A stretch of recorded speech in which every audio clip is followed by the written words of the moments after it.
You're listening to the Talking Headways Podcast Network. This is Talking Headways, a weekly podcast about sustainable transportation and urban design. I'm Jeff Wood. This week we're joined by Illana Preuss of Recast City to talk about small-scale manufacturing in cities. We discuss the commercial side of economic development, the types of jobs we are creating, and how to build community wealth in left-behind places. Stay with us. Today's podcast is brought to you by our super wonderful, terrific, amazing Patreon supporters. We appreciate you all keeping this show and Mondays at the Overhead Wire going. To join this merry band of city wizards and transportation experts, go to patreon.com/theoverheadwire.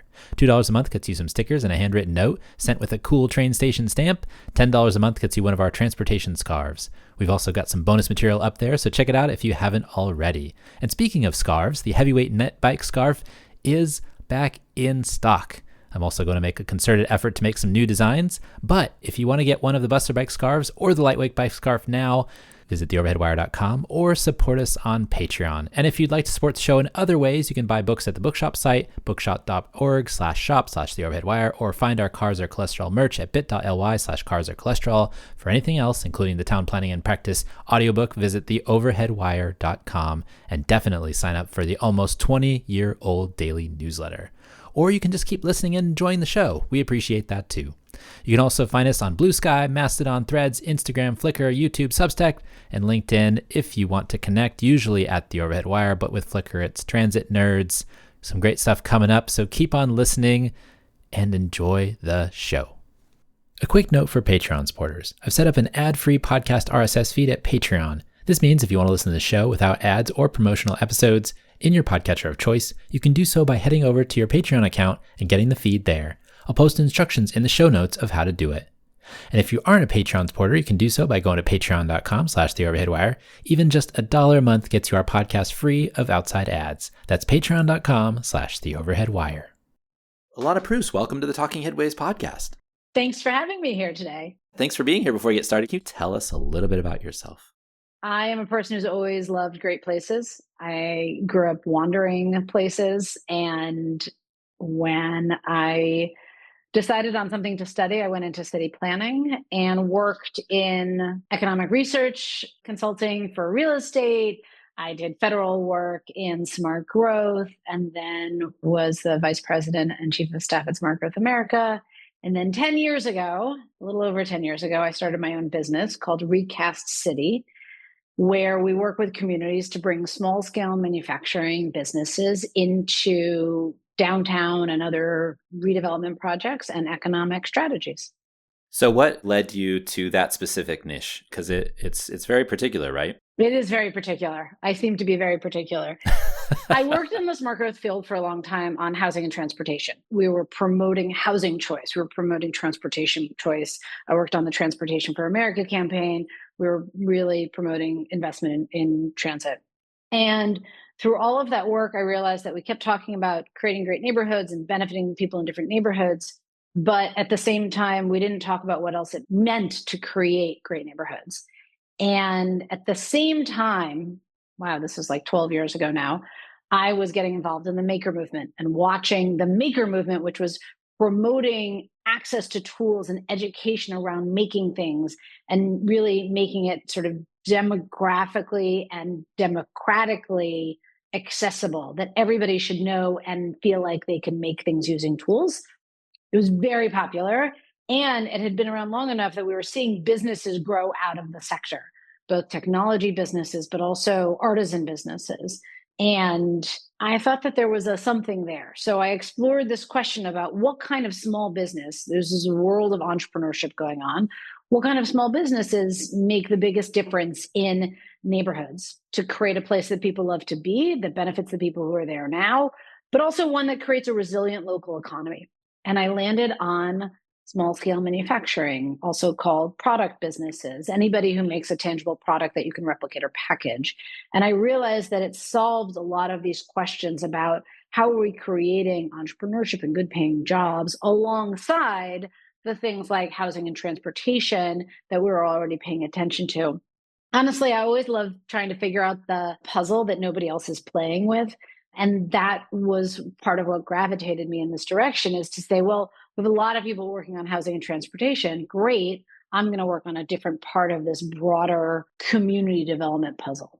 It's interesting because I was just thinking about when I was at Reconnecting America, and obviously you're at Smart Growth America. We did a lot of housing stuff. We did a lot of housing with transportation stuff. But one of the things that really is really interesting to me and folks like your friend and my friend, Dina Belzer, was kind of the employment connections, right? Like, how do you connect transit and transportation to this employment stuff? Because that's what drives ridership a lot more than the housing stuff. Obviously, clustered housing drives ridership, but it was the employment, because people have places to go, places to be, places to shop, places to visit their friends, places to go to the hospital or whatever it is. And so that connection was always really interesting to me. And it's interesting that you went even deeper on this.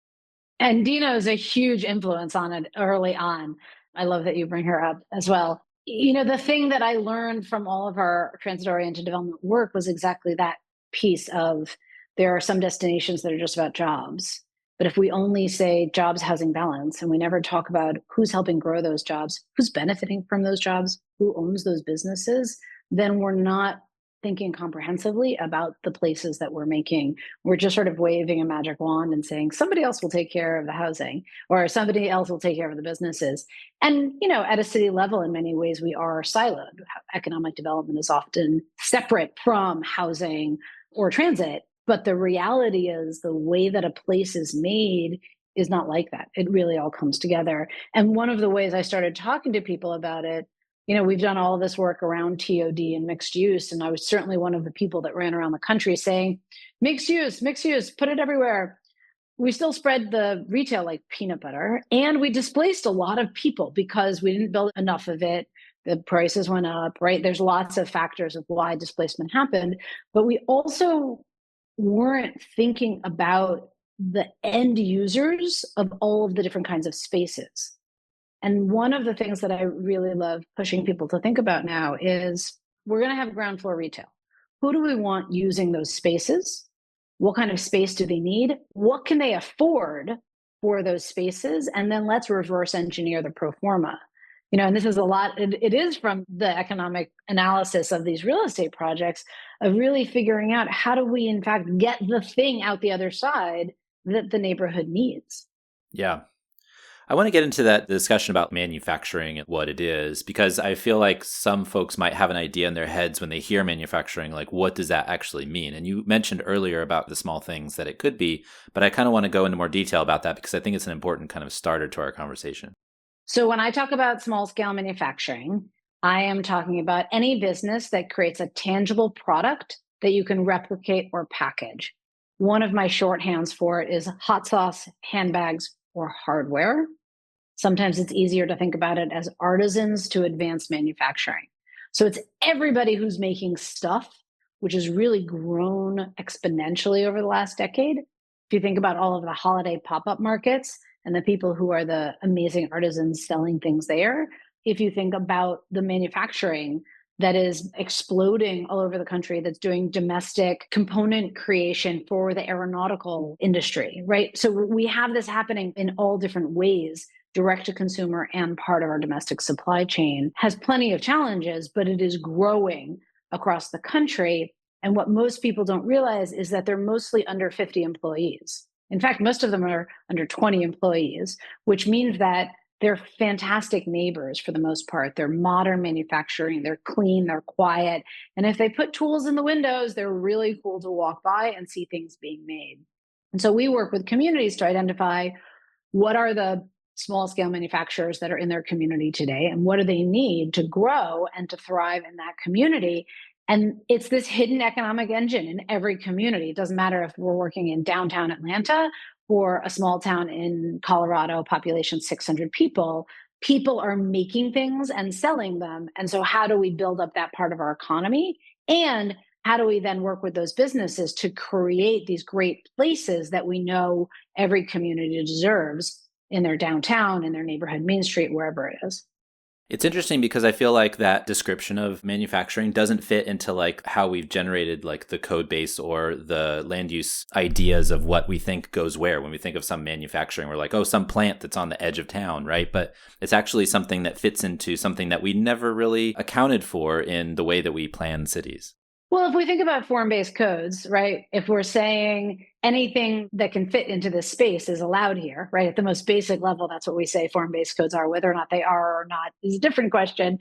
But but that's exactly what we're saying here is we're saying, well, if you have a 3,000 square foot storefront, a consumer product business that might have a little bit of retail, but is actually using most of that space for production that they're selling online, might be a great user of that space, because what we see with these businesses is that they want to be a place where people gather. They want to connect with the community. They want to have that retail frontage, but we're also acknowledging that most of their revenue is probably coming from online sales or a distribution network. Maybe they're doing wholesale. And that actually makes them a stronger business when the businesses are coming in and they are making stuff in the same place that they're selling it. They're selling in person, they're selling online, they're selling wholesale, they're also in the biggest markets. And we have examples of this all over the country. Then all of a sudden they're a multi-channel business, right? Which is sort of the cool thing to say, that this business is going to be really nimble no matter what's going on in the economy. And so that's what we're doing when we're saying we want artisan businesses, we want small scale manufacturing in our storefronts. It can be screen printing that's shipping nationwide. It could be a food product business that's packaging hot sauce and sending it to online sales, or wholesale to supermarkets. But if it fits into the space in that form-based code that is a storefront, then let's let it be there. That makes me think also of economic development and the different ways that cities pursue that. And you're mentioning that there's lots of ways to get good employment through these processes. But I also want to look back in time and think about the mistakes that we've made in the past. So one of the things that your book talks about is the 3 mistakes that we made around economic development specifically, which is like we chased big business. Only some places were worthy of investment, and real estate was the only goal, really. So where did some of these come from, and how hard is it to push back against those original sins, as it were? They came from 20 years in our sector working on all sorts of different products. I mean, they're the conversations that I feel like I was having with people everywhere we went. I always worked in a lot of different communities. That was always a core part of my work. And well, we can take them one by one, right? The chasing big business. We have lots of great research from Good Jobs First that I cite in the book that really shows that if you're spending a lot of money on recruitment, if you're giving away tax dollars on recruitment, you're very unlikely to ever make up that cost. And when they're bringing jobs to the community, the vast majority of those jobs they're filling with people they already had. The other part of the argument that's made up in terms of business recruitment is that most communities don't win that fight.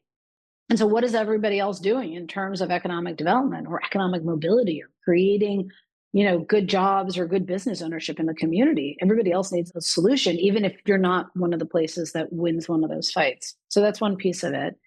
The other part is that I think we spent so many years in economic development. I called it old school economic development, thinking that if we find one big business, it's going to solve all of our problems. And it doesn't. And we have example over example over example of some big business coming, and it still doesn't solve all the problems. And what we have found is that when we pursue deep roots with our local businesses, we're creating a completely different impact, right? When we help local people create businesses that are using the resources in the community, then spending on those resources in the community, the dollars are circulating in the community. People have the opportunity to own businesses. They also hire from within the community because they're from the community. And this is a great positive feedback loop within the community versus thinking somebody's going to drop into our world and save all of us, right? Some sort of hero complex and all of it. So, a lot of that is just watching what was going on in economic development at the time. And it honestly hasn't changed. What has changed, I would say, over the last 5 years, especially, is more people recognizing that truth, that the fight to attract and retain talent is about creating great places. And the more that we're helping people in the community create their own opportunity, create the business ownership, create the good paying job, the more that we are creating that great place and creating an opportunity for that talent. So it is a very different way to go about the economic development work, and incredibly successful. How much of the difficulty of that is the communications aspect? You see in the headlines HQ2, you see in the headlines Boeing moves from so-and-so place to other place, taking money with it. You see all this stuff about sports stadiums, et cetera. But you don't read the stat that, most of the business growth comes from these small businesses. And that's another thing that, Dean and I talked about a while ago was that, you might be able to get a couple jobs here and there from recruiting, but a vast majority of people are just hiring internally. And, there's no real big news story there. Like, we brought on an extra person to do typing or to, manufacture this good or whatever. But that's bigger than these stories that generate so much press. It is a storytelling challenge. One of the reasons we launched actually a new campaign this past year called Spark 10 is to tell those stories, the stories of the businesses that are doing this and the stories of the spaces that are helping these businesses. So we selected 10 champions from across the country who are creating businesses and spaces to do exactly that, because I wanted to make sure that people saw in a very personal way what is happening in different communities, both so that they could feel like, oh, I could do that, but also so they could replicate those models, right? Both the business model and the support space kind of model. I think that we have to turn more of these local business owners into our heroes and have them in the press and tell their story and feature them. And, the PR around the businesses and the people who own those businesses is an important element of what we do. When we work with folks, there's really 4 major areas we work on focusing on: real estate, the space for these businesses; business development, specific for product businesses; capital; and then the marketing and mentoring of these businesses, right? That network that's going to really explode the exposure of the sector. And we have to tell their story. Look, every elected official is going to be jealous of somebody else's toys. That's sort of the nature of how it seems to work. So the other way we can get there is by saying, no, you actually have everything you need in your community. Who your community is unique. And let's showcase that. And that resonates with people too. The image you brought in my head when you said toys was of the Joker asking about where Batman got his toys.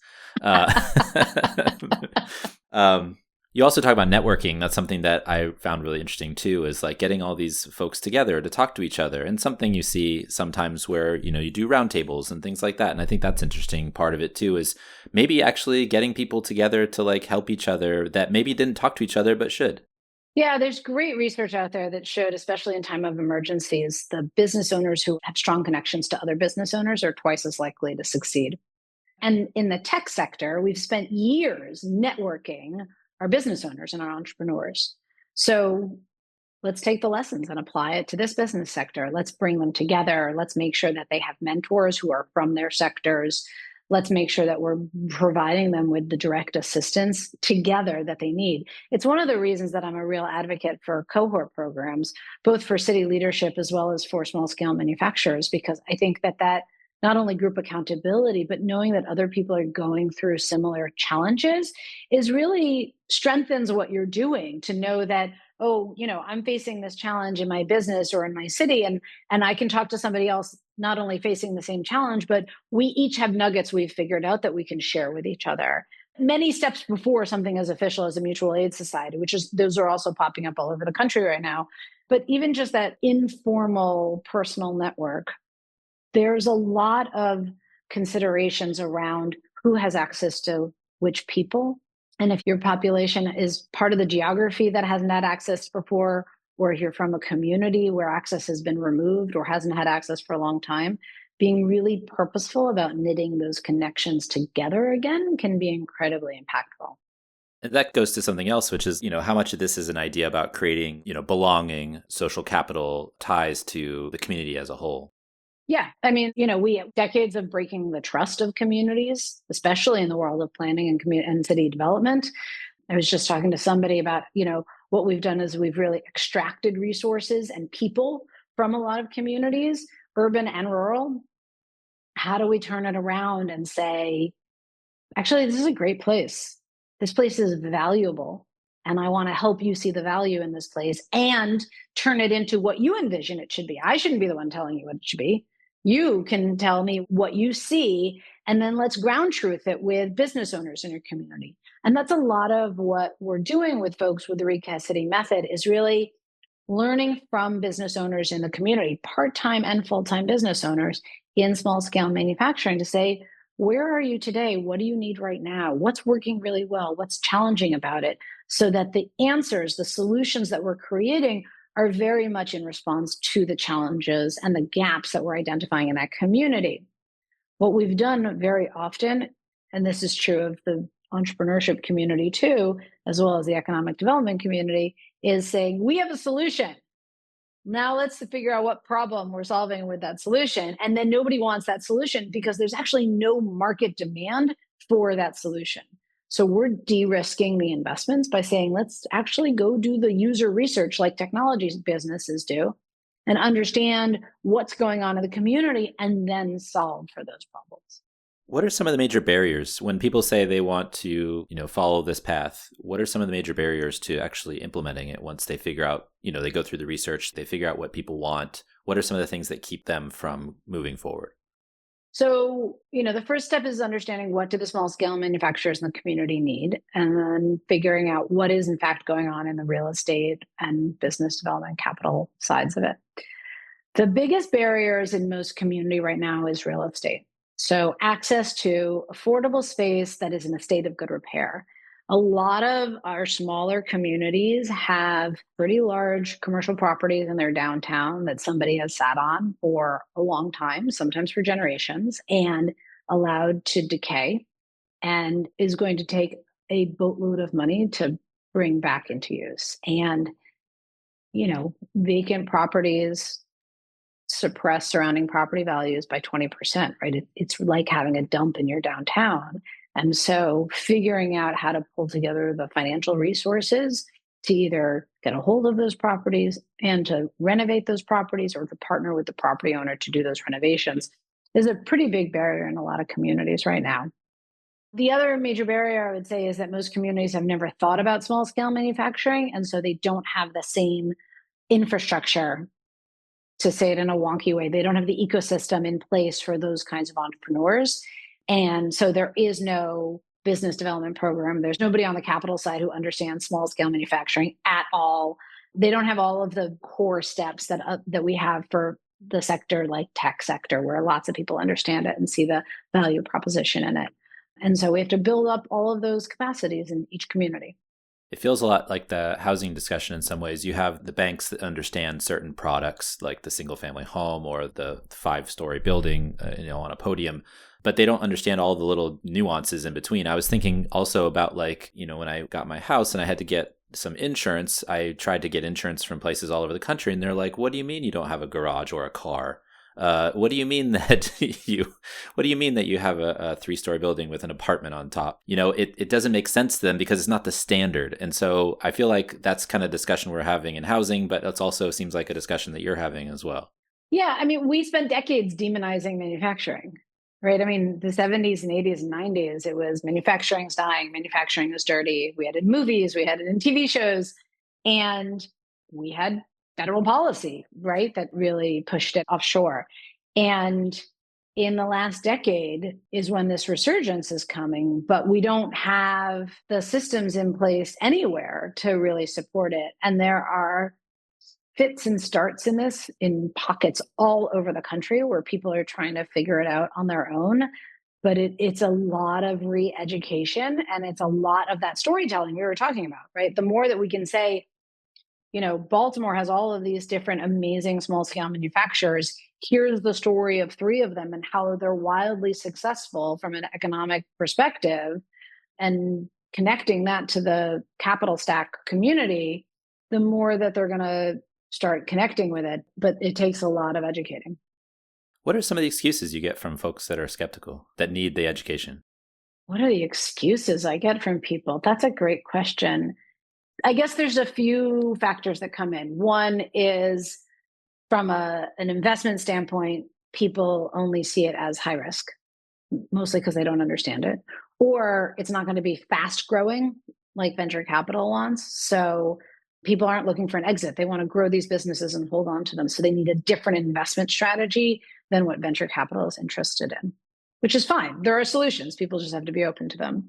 So I think that's the challenge on the capital side.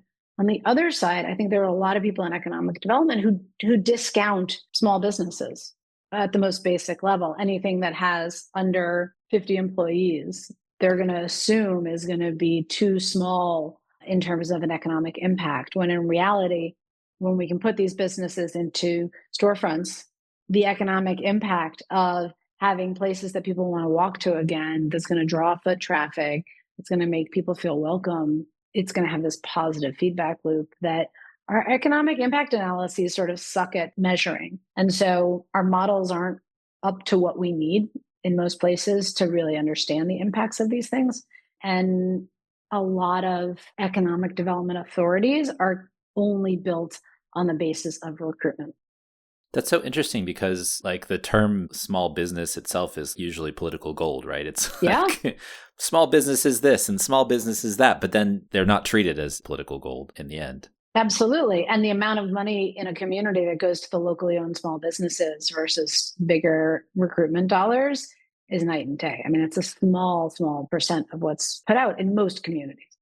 There was a really fascinating item in Planet Money the other day about manufacturing. And I don't know if you read this piece, but basically there were two economists, a right-leaning economist and a left-leaning economist, discussing, tariffs and all that stuff. But they were talking about manufacturing and why it should be one of the things that helps, small town America and Midwestern America, not the superstar cities, come back. And there were arguments for and against. But the interesting thing to me was kind of that multiplier effect, something that we learn in planning school. You talk about primary jobs and secondary jobs. And manufacturing actually has a good multiplier. It could be 1.6 if it's a regular, small business type of manufacturer. Or it could be, for every job you create 4 to 5 jobs, which is more along the lines of like tech and finance.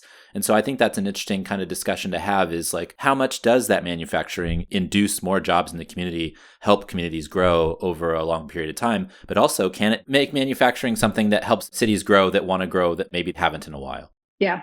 There's two things I think about that. One is the multiplier is such a one piece of the conversation because the multiplier, those models never look at what kind of job you're inducing. And we've used the multiplier so much to make the case for everything under the sun, when in reality, the multiplier in most communities has been creating very low wage jobs. And it's not all jobs are created equal, as opposed to small scale manufacturing that is generally paying 50 to 100% more on salary than a retail or service job. So the other part of that whole conversation is this is actually about how to build wealth in these communities that have been left behind, that we've neglected for a long time. It is about small town comeback, but it also is about the pride of being in these places and the ownership of these places. And yes, we have to play the game and use the economic models to do it. But, I think it's really important to think about not just how many jobs we're creating or inducing, but what kind of jobs as well. Well, that's an interesting point from your book, too, is like the jobs they're probably going to have to buy some special equipment that costs more to build. And you're going to have some machinist or something that needs to build that. And so there's a knock-on effect where you have a lot of specific things that you're trying to produce that come from those types of jobs. Right. And the other benefit for small towns is that when we can set up these businesses for online sales or wholesale distribution, they're quite literally bringing dollars into the community, where that community itself might have a very set income that's going on, and it's not about local sales. It's about the export from that community of that product. Yeah. Also thinking about, you're talking about e-commerce in larger cities like San Francisco and others, it actually has driven up, I think, some of the land prices and some of the larger parcels because they need the space for just-in-time delivery. They need the space for the next day deliveries. They need the space to store their Zoox cars or whatever, self-driving vehicles and stuff like that. Is that something you see everywhere? Is like the prices of commercial property have gone up? Or is it, because obviously a lot across the country we also have these vacant spaces. We have empty storefronts. We have all these other things. So it's like, how much of it is an A and B problem where some cities have this problem, other cities have that problem, and then how are you solving it? So the problem is pretty universal, that there's a lot of vacancies. Why that's a problem is different in different places. The industrial spaces, especially the close-in urban industrial spaces in the bigger cities, somebody said to me, this was a while back, but they said it's the frothiest market, right? It's because of this just-in-time delivery, rise of indoor cannabis growing. Like all of this happened at the same time that really priced folks out of any of the larger spaces. The reality is that most of the small scale manufacturers don't need 100,000 square feet. Many of them need 700 square feet, and some of them need 2,000 square feet, and a few of them need 5 or 10,000 square feet. So it's just a different part of the market. We have vacancies all over the place from two different ends of the spectrum. One is, like I was talking about before, there's real estate that's been neglected, storefronts, historic Main Street buildings that are in a state of disrepair. The cost of renovation is so high, and the value, the price that they can get for a lease is so low in some of these communities that the numbers just don't make sense. And so there is going to have to be some kind of grant or support to bring those buildings back into use so that it makes some kind of financial sense in the short term. That's one end of the spectrum. The other end of the spectrum is the high price places where we're seeing lots of vacant storefronts in those superstar cities because the spaces are priced very high. And if they change the pricing of that commercial space, they're messing with the entire financing of the project because they wrote their pro forma expecting a certain amount of money out of those spaces. So they can't discount them long term in any serious way unless they completely change the underwriting of the project. And so they're stuck in a very different kind of way. And the third factor is this mismatch where a lot of the spaces that were built in the 80s and 90s and 2000s were really big. They were expected to be used by the national chains. And the national chains have consolidated over the last 10 years. They're in fewer primary markets. They really don't care to be in your community if you do not have high foot traffic already. They're not coming. But we still have these spaces. And so there's these large footprint spaces, but businesses that want small footprint space. So we have to figure out how to rematch and redivide that space. That's something I've seen recently in San Francisco is like the Banana Republic or whatever. They used to have a huge space where they had a huge showroom for all of their clothes and stuff. And now it's just like a really small building. And then they don't really care that it's a small building or a small space that's like 1/10 of what it was before. They're just going to do what they're doing. The other thing is, like you mentioned in the book and in some of the articles that I was doing research with, was that there's these rebates or at least tax breaks that you get for leaving your storefront empty. Here in San Francisco, you also have Prop 13. So if somebody's owned a property for a really long time and you have a really low rate, it doesn't make sense if you can't get that $8,000 rent to give it to somebody else for a shorter term or for a lower rate if you think that over the next 10 years you might get that rent, right? And so there's all these disincentives for renting out places as well.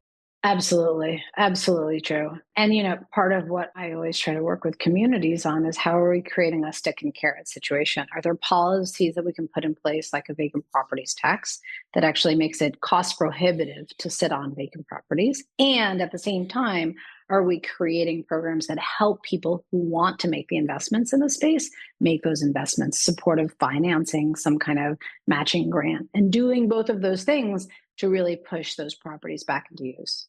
Yeah. The one up in the corner, I was like, this would really make a great space for me to set up my model trains and just run them in the window. Before the pandemic, it was going to be a cannabis shop. And then now it's going to be an ice cream shop. And they wanted $8,000 a month for it. And I was like, that's not worth $8,000 a month. But apparently somebody's going to pay it. So we'll see. That's crazy, right? Yeah. One of the things that we see a lot of communities do now also with the small scale manufacturers is a retail readiness program to make sure that people really understand what it means to go into a storefront and will be successful in it because they got their numbers right before they go in. Because we are seeing in some of these properties a lot of a revolving door because people don't have access to the expertise to know if they're ready to be in a storefront. So hopefully that won't happen at the spot you're talking about. Well, they already have a store in Mill Valley somewhere where they're very successful. And so they're coming into the city. And so I think it'll be successful, but we'll see. There's been a rotation of places. At first, when I moved in, it was just a corner store. And then it was a high-end clothing store. And then it kind of has been vacant for the last 10 years or so, which is kind of weird. But yeah. How do we get away from only thinking in the longer term? I think that you mentioned this in terms of the bankers and the VCs that are thinking kind of shorter term, but how do we start to make sure that we're doing things in a way where you're doing short term, but it's also a long-term project as well? It's an interesting piece because I feel like coming from the world of city planning, everything was a long-term plan, right? Everything was what are we going to be building 5, 10 years from now? And part of my reaction to that when I started Recast City was to say, what can we do this year that's going to make a difference? and recognizing that small business owners are really in dire straits always. And now, right? now, doesn't matter if it's now or now 5 years ago, like it's now. Right. And we need to do things to help them now, A, because they need it, but B, because we're going to build buy-in for the bigger, harder stuff that's going to come down the line. So we're always looking at that assessment of the needs today. What are those short-term wins that we can create that are real wins, not some poster child for a win? Create real wins for the small businesses, some meaningful benefit for them, but that also is going to be building buy-in from elected officials or other local leaders to be able to create that bigger, harder project later on. And it totally depends on the community, right? In one community we worked in, the quick win was creating a commercial shared kitchen, which in other communities was going to be their long-term win. But it happened to be that they had the right partner in the right place, and the right financing in line in 6 months. And that was just their unique outcome. In another community, it was all about, this was during the ARPA money, they launched a grant program right off the bat to help small scale manufacturers cover the cost of the high lease rates in their downtown so that they could help recruit some of them into their downtown. So it's really dependent on that community, but we always want to do that combination of short-term wins that have a real impact for the small scale manufacturing that builds towards those bigger, long-term, harder things that need to happen. You're a big fan of interviews and talking to folks. Is there an interview that stands out to you that led to something bigger? So we did a project with Elgin, Illinois, and they were in our Recast Leaders program, which is our national cohort program. They were in it last year. And part of the program is that you do interviews with small scale manufacturers in your community and property owners in your community. And they, through a series of conversations, met with a property owner who now is going to give them a low-cost lease to create a retail incubator for product businesses. This all happened in the last year. That's a real impact. The commercial shared kitchen that I talked about is in Columbia, Missouri, and they opened one within a year in the middle of the pandemic. They opened their first commercial kitchen, and it was so successful that they realized they needed a bigger space. One of the property owners they had interviewed from their first round of interviews, when we worked with them to understand what the need was, approached them and said, I want to give you a space, and created a deal so that they built up a whole new commercial kitchen for the area in Columbia, Missouri. I think for me, every time I do an interview, I know I'm learning something. It doesn't matter if it's a business owner interview I'm doing or a person I'm interviewing for one of our profiles for the Spark 10. I'm learning about how they do the work that they do and why they do the work that they do. And that why I find to be so important because it's in fact the motivating force behind everything that we're doing. One of the things for me about, it's funny you asked about the interviews, and we were talking earlier about being analysts, coming into this, all of this word as analysts. One of the things I learned early on was the values of somebody's why, right? How do we understand somebody's personal why that connects them to this topic? And what I found as I was making this transition when I started Recast City, and I've been talking about smart growth for years and years and years with people. And all of a sudden, the first thing I'm talking to them about are small businesses that make products in their community. People heard me in a completely different way because I was connecting to something that they had an emotional connection to. The first time I gave a talk about product businesses, I was in North Carolina and Winston-Salem. And there were people in the audience who came up to me afterwards and said, I feel validated because you're talking about our manufacturing history and that we have the skills to do something great today. And the solution in terms of storefronts or business development or mixed use or whatever it was that was a traditional smart growth answer was the secondary piece that we were going to talk about. But it was because people had this emotional connection to what we were first discussing, which made them open up to all of these other ideas, which I think is really important for our field to think about people's values and people's whys and what is inherently important to them in all of this. Does that make you think that our discussions are too abstract in the field of smart growth, transportation, transit, all that stuff? Maybe we aren't talking to people the way that they wish we would talk to them about things, or maybe to get to the place where we want to be, we have to, use a different language that as technicians and analysts, we're not used to using. I mean, I think when we're within the field, anytime we're even using a term like mixed use, we're already in wonky language. I really encourage folks to think about we do goal and outcome refining at the beginning of all of our projects. And when you get a bunch of economic development people or planners or Main Street people to write down their goals, it's wonky, right? It's wonky, no matter how many times I tell them not to be wonky. And then I get them to drill down and say, how do you want to experience this place? What's it like to walk down the street on Saturday at 3 o'clock or Wednesday at 6? And when they can describe that place, what do they see? What do they hear? What do they smell? All of a sudden, a different part of their thinking turns on, and we start developing a way to talk about what we want to create that anybody can understand. And I think that when we use our technical language, it's okay within the field, right? Like the medical profession has its language. We're no different, but it's alienating. And we have to understand that anytime we use the technical language in the broader public, we are in fact saying, you're not one of us. And so if we want people to connect, then we have to make sure we're putting it in their language with their values. I love this. It's very connected to another episode we did with Kevin Kelly about experiences and creating experiences. I don't know if you're familiar with Kevin's work, but he's an architect and he works with all of these businesses, and he'll go into some place and there'll be an older statesman who's been running this business for a really long time. And he's like, I want to create a family experience for the people that come into my grocery store. And he's like, well, we can do that. We need to do this a certain way, and we need to get people's experiences. We need to think about how they're feeling, how they're understanding a place. He talks about the Grove and how there's so many people that love that place, even though some folks in the architecture community or other places might make fun of it. It's actually a place where people want to be for certain reasons, and so we need to learn from that. And so I think that continues on this discussion that we're having about making sure that people feel seen and heard and understand where they're coming from and the places that they connect to. And we flip all of our work on our head because of exactly that. So when we work with a community, we're all doers. We all want to know the answer. That's the first question everybody asks me is, well, what are we going to do? And I said, well, we don't know, because we have to go talk to people first and understand, what do they think? What do they see? What's their vision? What works really well that we should build on already? And then what are those gaps? And then let's build for that gap. Let's not assume we know how they see things or what they need, or from a cultural perspective, what they even want. Let's learn from people first and then de-risk our investments because we're in fact answering and responding to those needs.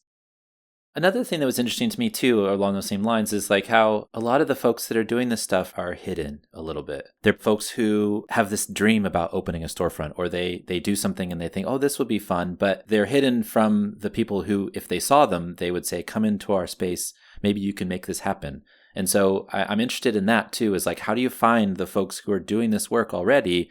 And maybe you can make their dreams come true. Maybe you can make it a little bit bigger. Maybe you can grow your business from being just a side gig to a real long-term job. How do you find those folks and how do you bring them into the fold to make everything work out?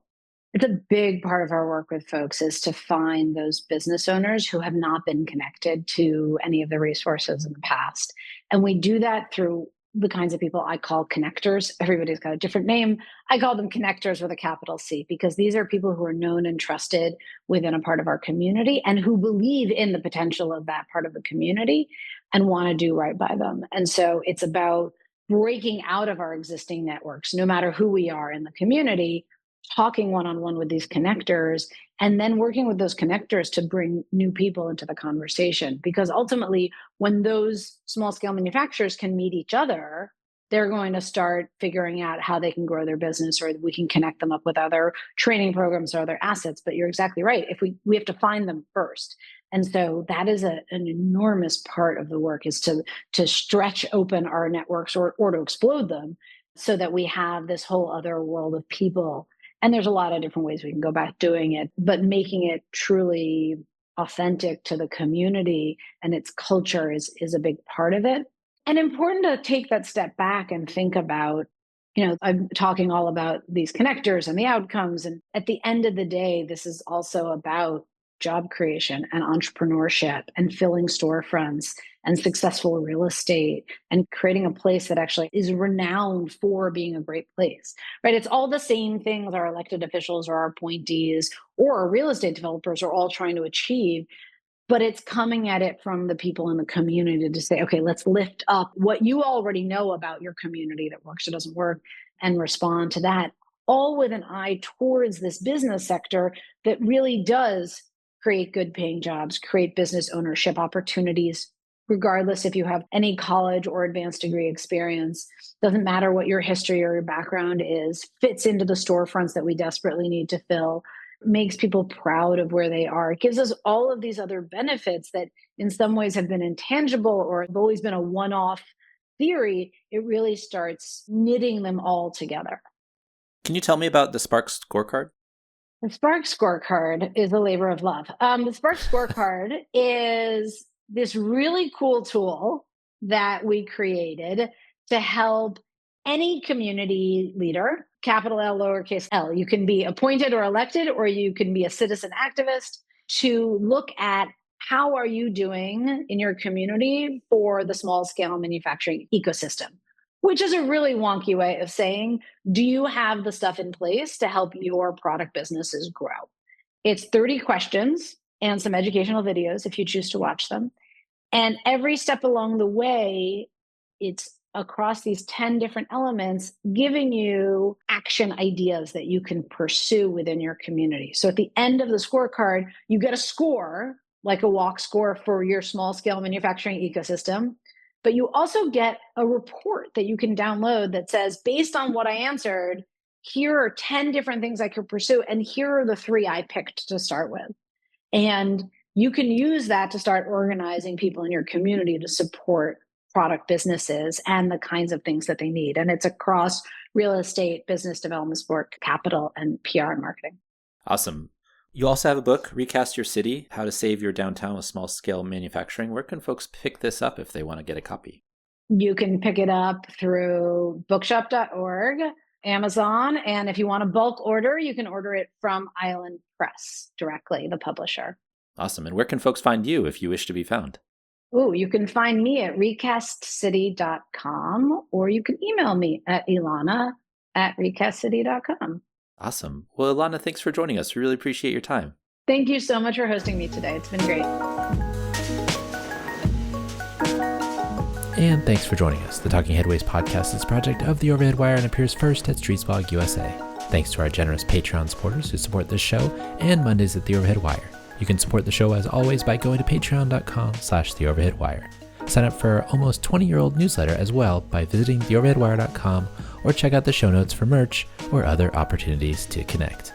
Follow along using your podcatcher of choice, but if you can't find it there, you can always find it at its original home at usa.streetsblog.org. We'll see you next time at Talking Headways.